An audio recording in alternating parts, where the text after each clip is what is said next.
Selamat pagi saudara yang dikasihi Tuhan.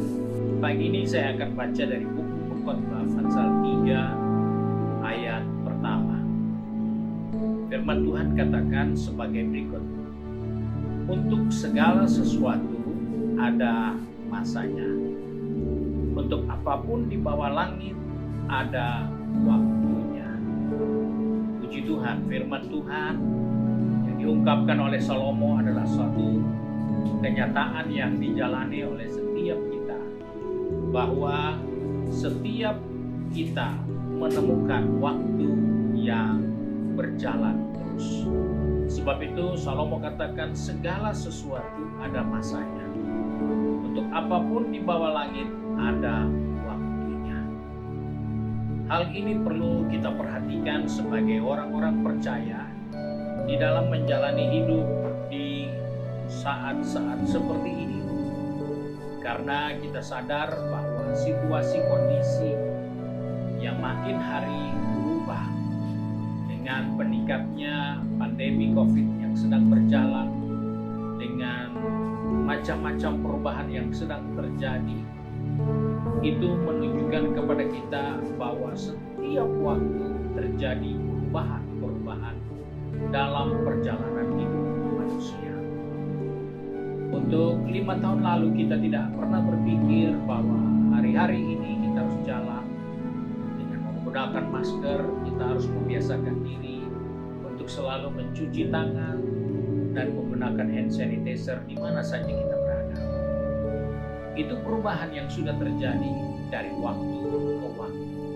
Nah, sebab itu Alkitab mengingatkan waktu itu akan berjalan terus. Tanpa kita, waktu tetap akan berjalan. Kita bisa tidak ada di waktu yang sudah ditentukan Tuhan. Tapi hari akan berjalan terus. Tanggal akan berjalan terus. Tahun akan berjalan terus. Tahun tidak akan berubah karena kita ada atau karena kita tidak ada. Tahun berjalan terus, dia tidak akan pernah berhenti. Usia kita bisa berhenti, tapi waktu terus berjalan. Dan hal inilah yang harus disikapi dengan jelas bagi kehidupan orang percaya, bahwa segala sesuatu ada waktunya. Di saat kita diberi waktu dari Tuhan untuk bisa ada di zaman yang ada sekarang ini untuk kita, maka kita harus menggunakan waktu itu dengan sebaik mungkin. Karena kita gunakan atau tidak gunakan waktu akan berjalan terus. Dan hal itulah yang perlu disikapi oleh kehidupan kita sebagai orang percaya. Dan hal yang kedua yang terjadi dengan waktu yang terus berjalan, mengingatkan kepada kita bahwa waktu itu tidak akan pernah dikembalikan lagi. Segala sesuatu ada waktunya, dan waktu itu tidak akan dikembalikan lagi. Kita tinggal beberapa hari ada di tahun 2021. Kita akan beranjak masuk tahun 2022. Dan ketahuilah, tidak akan pernah ada waktu atau satu saat kita bisa kembali ke tahun 2021. Kita harus berjalan terus. Dan itulah yang menjadi peringatan buat kita tentang waktu. Bahwa waktu akan berjalan, waktu tidak dapat diulang, dan waktu juga ada catatannya. Mengapa waktu itu ada catatannya? Karena dalam setiap waktu ada manusia yang hidup, ada manusia yang tercatat, ada manusia yang dicatat karena hasil kerjanya, karena perbuatannya, karena tingkah lakunya, karena keberadaannya. Kita lahir, ada catatan tentang hari kelahiran kita. Kita dewasa, ada catatan tentang kita mengenai usia kita sudah dewasa. Dengan adanya KTP, itu menandakan kita sudah dewasa. Dan di saat usia dewasa, kita menjadi matang. Kita menjadi usia yang sudah bertambah. Maka ada catatan lagi ketika kita menikah. menikah, ada catatan bahwa usia kita sekian, kita menikah dengan pasangan hidup kita. Ada catatannya. Dan kemudian suatu saat, ketika waktu kita habis, maka itu pun ada catatan. Nah, sebab itu pemazmur pun pernah mengingatkan. Dalam Mazmur pasal 50 ayat 5 dan 6 dikatakan seperti ini, engkau menghanyutkan manusia, mereka seperti mimpi, seperti rumput yang tumbuh di waktu pagi dan berkembang dan bertumbuh, di waktu petang lisut dan layu. Ini adalah waktu yang Tuhan berikan bagi kita sebagai umat manusia. Ada waktu di mana Tuhan buat kita seperti rumput yang bertumbuh, berkembang, dan kemudian ada waktunya kita menjadi lisut dan layu serta mati.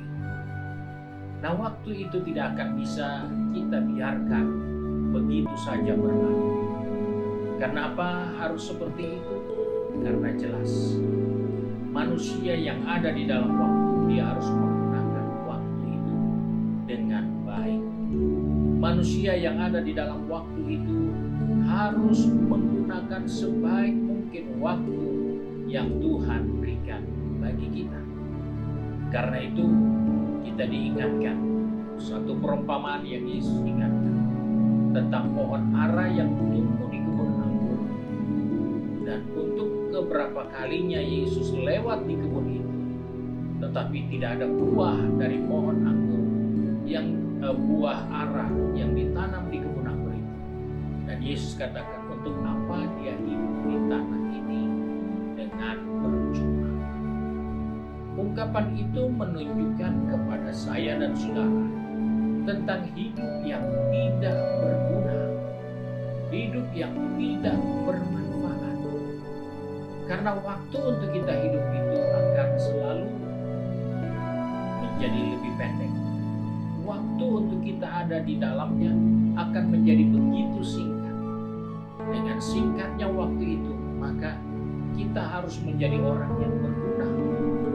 Baik dari pikiran kita, perkataan kita, terlebih perbuatan kita harus berguna. Karena jika tidak berguna, maka Yesus pun katakan kepada penjaga kebun anggur itu, untuk apa pohon itu ada di kebun anggur? Lebih baik dia ditebang saja. Kenapa ada pohon ara dibiarkan tumbuh di kebun anggur? Banyak orang tidak mengerti bahwa dengan hadirnya pohon ara di kebun anggur itu maksudnya untuk menjaga buah anggur dari orang-orang yang dalam perjalanan kehausan. Sebab itu sengaja ditanam pohon ara karena buah ara banyak mengandung air, supaya ketika orang kehausan mereka tidak perlu memetik anggur, tapi cukup memakan buah ara. Itulah guna dari pohon ara yang ditanam di kebun anggur. Itulah guna kita sebagai orang percaya yang ada di dalam pekerjaan Tuhan, yang ada di dalam gereja lokal, yang ada di dalam suatu pelayanan. Kita tidak boleh mengganggu anggur. Orang lain pun tidak boleh mengganggu buah anggur itu. Tapi orang lain bisa mengambil buah karena mereka dahaga dari pokok ara yang bertumbuh. Sebab itu pohon ara itu diharapkan ada buah di kebun anggur untuk menolong buah anggur itu dari tangan-tangan orang yang berdosa. Demikianlah kehidupan kita sebagai orang percaya yang ada di dalam rumah Tuhan. Allah menginginkan kita berguna. Allah menyelamatkan kita bukan karena kita sudah terlalu susah semata-mata, tapi karena Dia tahu ada rencananya, ada maksudnya yang luar biasa dalam kehidupan kita di saat kita menggunakan waktu kita dengan sebaik mungkin. Oleh sebab itu, saudara yang dikasihi Tuhan, kita baru membaca Salomo mengungkapkan untuk segala sesuatu yang ada di bawah golongan ini ada waktunya. Sebab itu mari kita gunakan waktu kita. Memang tinggal sedikit saja kita waktu kita di tahun 2021. Tapi biarlah kita punya tekad di tahun 2022 kita lebih berbuah, kita lebih menghasilkan, kita lebih produktif, kita jadi lebih bermanfaat untuk kelebaran kerajaan surga. Puji Tuhan, Tuhan memberkati saudara sekalian. Mari kita satu di dalam doa. Kembali kami datang kepada Bapa di surga dengan mengucap syukur karena oleh kasih setia Tuhan kami masih ada sampai di ujung tahun 2021 ini. Tuhan tolong kami, pegang tangan kami, baik yang sudah pergi bekerja, berbisnis maupun sedang studi, ataupun yang sedang sibuk di rumah kami masing-masing. Bahwa di ujung tahun ini biarlah kami membuat perhitungan dengan waktu yang Tuhan berikan, supaya di tahun yang akan datang jika Tuhan mengizinkan kami masih ada, biarlah kami diberi kesempatan untuk menggunakan waktu itu sebaik mungkin, agar dari kehidupan kami ada buah-buah yang benar, ada buah-buah yang berguna, ada buah-buah yang mempermuliakan Bapa di surga.